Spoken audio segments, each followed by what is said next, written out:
She didn't wait for dinner, didn't wait for small talk.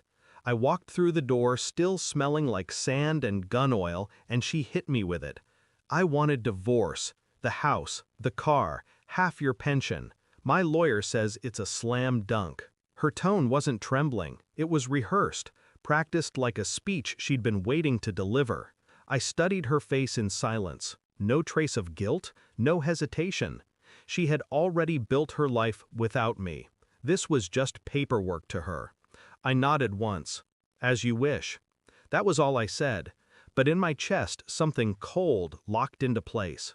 I went upstairs, dropped my duffel on the bed, and made a single call. A voice on the other end said nothing, only listened. 48 hours later, it was her lawyer who broke first. Please, he begged, voice cracked with fear. She'll agree to anything. Just don't bring what you sent me into the courtroom.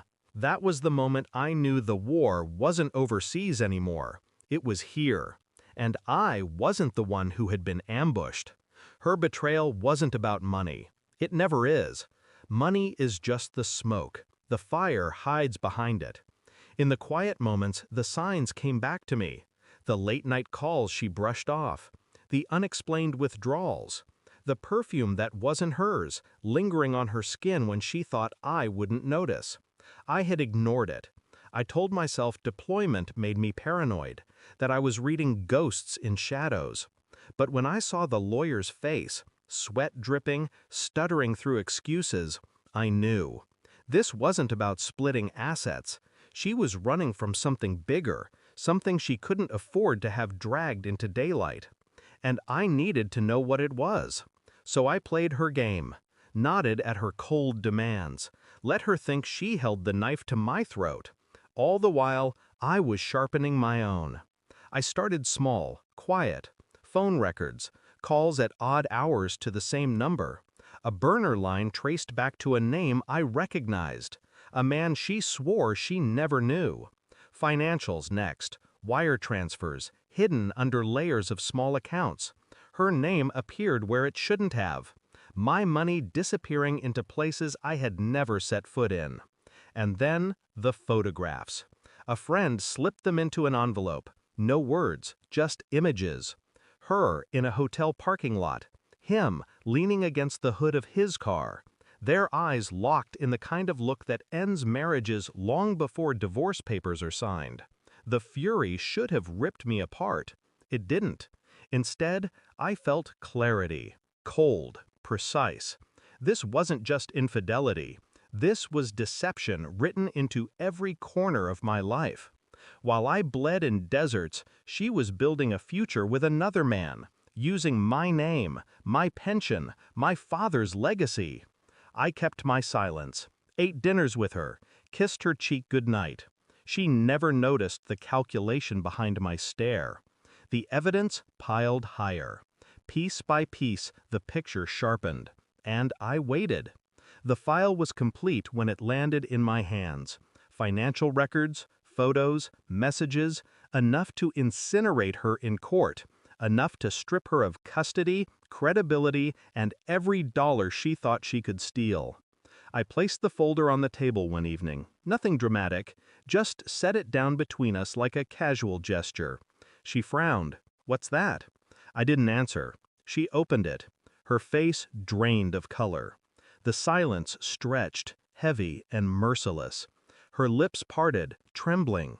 I can explain." I leaned back, calm, detached. My eyes never left hers. There was no explanation. She knew it, I knew it.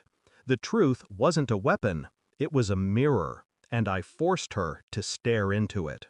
The next day, her lawyer called again. His voice was hoarse, desperate. "She'll give you the house, the car, everything. Just don't use this in court." I didn't respond at first. Let the silence stretch until he stammered. Then I said, flat, "She'll sign. Every page, or I'll burn her alive in front of the judge." Click. End of call. That night she tried tears. Tried reaching for me, for sympathy she had already drowned. Her sobs bounced off me like bullets against armor. I didn't rage, didn't raise my voice. I simply watched her unravel under the weight of her own choices. It was the calm that broke her. Not anger, not violence, calm. The papers were signed within a week. My lawyer handed me the final decree with a smile that meant nothing. She moved out in silence, shoulders caved under shame. The man she betrayed me with didn't show. He was gone too. She stood alone, clutching bags that seemed too heavy for her frame. I didn't speak, didn't offer kindness or cruelty.